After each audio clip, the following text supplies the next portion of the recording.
ఆంక్షలు తొలగిపోతున్నాయంటూ Pawan hot comments. ప్రభుత్వం అమలు చేయనున్న 5 గ్యారంటీలకు సంబంధించి దరఖాస్తుల ప్రక్రియ ఈ రోజు నుంచి రాష్ట్ర వ్యాప్తంగా ప్రారంభం కానుంది. డిసెంబర్ 31, జనవరి 1వ తేదీ మినహా నేటి నుంచి జనవరి 6వ తేదీ వరకు దరఖాస్తుల స్వీకరణ ప్రక్రియ కొనసాగనుంది. ఇందుకు సంబంధించి అధికారులు ఆయా గ్రామాల్లో ప్రత్యేక కౌంటర్లతో పాటు ఇతర ఏర్పాట్లు చేస్తున్నారు. ప్రస్తుతం రేషన్ కార్డు కలిగి ఉన్నవారు మాత్రమే గ్యారంటీలకు దరఖాస్తు చేసుకోవాలని అధికారులు చెబుతున్నారు. అదేవిధంగా రైతు బంధు, ఆసరా పథకంలో ఇప్పటికే లబ్ధి పొందుతున్న రైతులు, వృద్ధులు తదితరులు మళ్లీ దరఖాస్తు చేసుకోవాల్సిన అవసరం లేదని, ఎవరైతే లబ్ధి పొందడం లేదో వాళ్లు మాత్రమే దరఖాస్తు చేసుకోవాలని సూచించారు.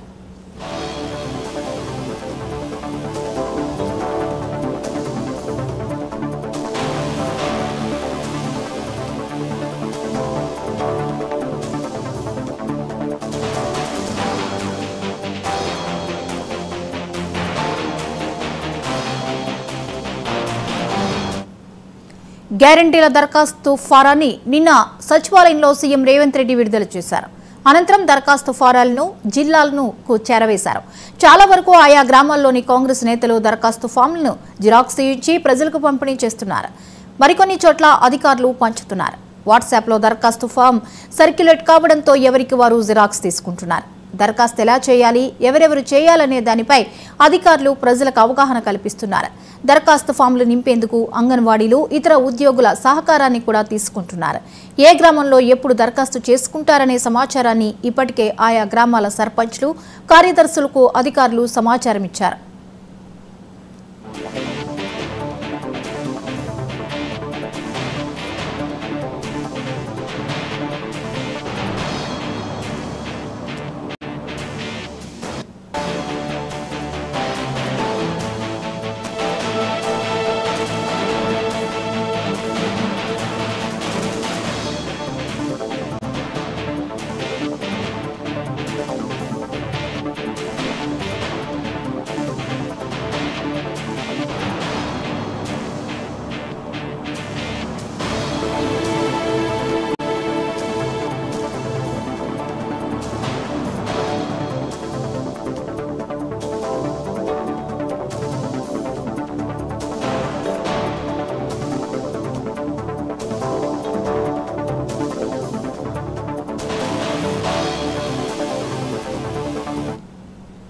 రాష్ట్రంలోని 12,769 గ్రామ పంచాయతీలు, 3,626 మున్సిపల్ వార్డులతో కలిపి మొత్తం 16,395 ప్రదేశాల్లో ప్రజాపాలన సదస్సులను 2,714 అధికార బృందాలను ఏర్పాటు చేశామని రాష్ట్ర ప్రభుత్వ ప్రధాన కార్యదర్శి శాంతికుమారి తెలిపారు.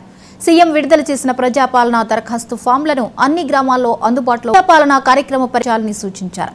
మహిళలకు, దరఖాస్తుదారులకు ఒక కౌంటర్ చొప్పున పెట్టాలని ఆదేశించారు. ఈ అంశంపై మరిన్ని అప్డేట్స్ ని మా ప్రతినిధి రమేష్ అందిస్తారు. రమేష్, ఈ రోజు నుంచి ప్రజాపాలన ఆరంభానికి అన్ని ఏర్పాట్లు పూర్తయినట్లుగా తెలుస్తోంది. అప్డేట్స్ ఏంటి? రైట్ జ్యోతి, ప్రజాపాలనకు సంబంధించి దరఖాస్తులను ఈ రోజు నుంచి ప్రభుత్వం స్వీకరించనుంది. అయితే ప్రతి గ్రామంలో కూడా ఈ దరఖాస్తులను స్వీకరించింది. అయితే పట్టణ ప్రాంతాల్లో అయితే మున్సిపాలిటీ వార్డుల్లో, గ్రామాల్లో అయితే గ్రామ పంచాయతీల వద్ద ఈ దరఖాస్తులను స్వీకరించింది. అయితే అక్కడ ఉన్న జనాభాను బట్టి అక్కడ కౌంటర్లను కూడా ఏర్పాటు చేయనుంది. దీనికి సంబంధించి ఉమ్మడి జిల్లాకు అంటే పాత 10 జిల్లాలు ఏదైతే ఉన్నాయో ఒక్కొక్క జిల్లా కలిపి ఒక నోడల్ అధికారిని కూడా ఐఏఎస్ స్థాయి అధికారిని నోడల్ పర్యవేక్షణ కోసం నియమించారు. అంతేకాకుండా అంటే నియోజకవర్గాల వారీగా కూడా అంటే స్పెషల్ ఆఫీసర్లను కూడా దీనికి సంబంధించి పర్యవేక్షణ కోసం దరఖాస్తులను ఎట్లా జరుగుతూ ఉన్నాయి అంటే సరైన క్రమంలో జరుగుతున్నాయా లేదా అని చెప్పి చూడడానికి కూడా ఒక అధికారులను పర్యవేక్షించేందుకు కూడా ఒక అధికారులను అయితే నియమించడం జరిగింది.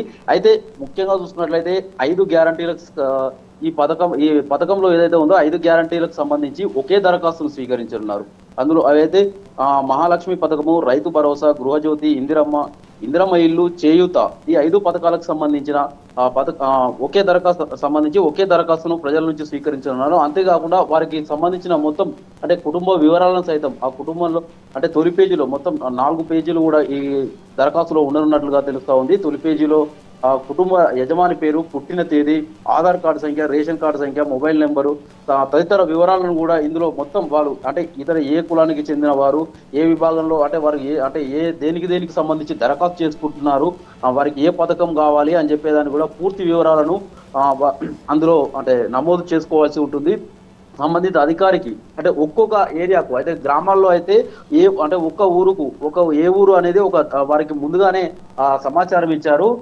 ఏ తారీఖు మీ ఊరికి వస్తామని చెప్పి కూడా ఇప్పటికే గ్రామ పంచాయతీలకు సమాచారం అందించారు. వారిని సంబంధిత ప్రజలకు కూడా తెలియపరచాల్సిందిగా కూడా గ్రామ పంచాయతీలకు ఇప్పటికే సూచించారు. పట్టణ ప్రాంతాల్లో మున్సిపాలిటీలకు కూడా ఏ తేదీలో మీ వార్డులో ఉంటుంది అని చెప్పి కూడా ముందస్తు సమాచారం అందించారు. అయితే దీనికి సంబంధించి మొత్తం ప్రభుత్వం ఒక ప్రణాళికబద్ధంగా కూడా వెళ్తుందని చెప్పుకోవాలి. ఎందుకంటే ఇప్పుడున్న పరిస్థితుల్లో ఖచ్చితంగా అంటే ప్రభుత్వం ఇచ్చిన హామీలను అమలు చేసే దిశగా ఒక అడుగులైతే ముందుకు వేస్తున్నట్లుగానే మనం చూడాలి దీన్ని. ఎందుకంటే గతంలోనే హామీ ఇచ్చింది, ఖచ్చితంగా మేము 6 గ్యారెంటీలను అమలు చేసి తీరుతామని చెప్పి అయితే ప్రభుత్వం అంటే గత ప్రతిపక్షంలో ఉన్నప్పుడు కూడా కాంగ్రెస్ నాయకులు కావచ్చు, రేవంత్ రెడ్డి కావచ్చు వాగ్దానం చేశారు ప్రజలకు. అది కూడా మరి మేనిఫెస్టోలో పెట్టారు. అందులో భాగంగానే ఒక్కొక్కటి కూడా అంటే అమలు చేసుకుంటూ పోతామని చెప్పి వాళ్ళు చెప్తూనే ఉన్నారు. ఇప్పటికి కూడా అమలు చేసే ప్రయత్నంలోనే ప్రభుత్వం ఉన్నట్లుగా మనకు తెలుస్తుంది జ్యోతి. అయితే దీని అమలు విషయంలో ప్రభుత్వం ఎంతో జాగ్రత్తలు కూడా తీసుకుంటున్నట్లుగా తెలుస్తోంది. అయితే ఈ ఫామ్లు అందరికీ అందుబాటులో ఉంచడం విషయంలో కానీ దరఖాస్తున్నారు అధికారులు అయితే ఇప్పటికైతే దరఖాస్తు ఫామ్లను దాదాపుగా ఆన్లైన్ లో ఉంచారనే చెప్పుకోవాలి. అంటే అన్ని దాదాపుగా అన్ని సోషల్ మీడియాలో కూడా, వాట్సాప్ లో కావచ్చు, సోషల్ మీడియాలో కూడా దరఖాస్తు ఫారాలు కూడా మొత్తం సర్క్యులేట్ అవుతున్న పరిస్థితి కనిపిస్తా ఉంది. ఎందుకు అంటే దీని ద్వారా దాదాపుగా దరఖాస్తులు అయితే అందరికీ రాలేదు అని మనం అనడానికి వీల్లేదు. ఎందుకంటే సోషల్ మీడియాలో వాట్సాప్ల ద్వారా వెళ్ళినాయి కనుక ప్రతి ఒక్కరు అవసరం అనుకుంటే ప్రింట్ కూడా తీసుకొని నేరుగా ఎక్కడైతే తీసుకుంటున్నారో ఆ దరఖాస్తులు తీసుకునే ప్రదేశానికి వెళ్ళి వాళ్ళు దరఖాస్తు చేసుకునే అవకాశం ఉంది జ్యోతి.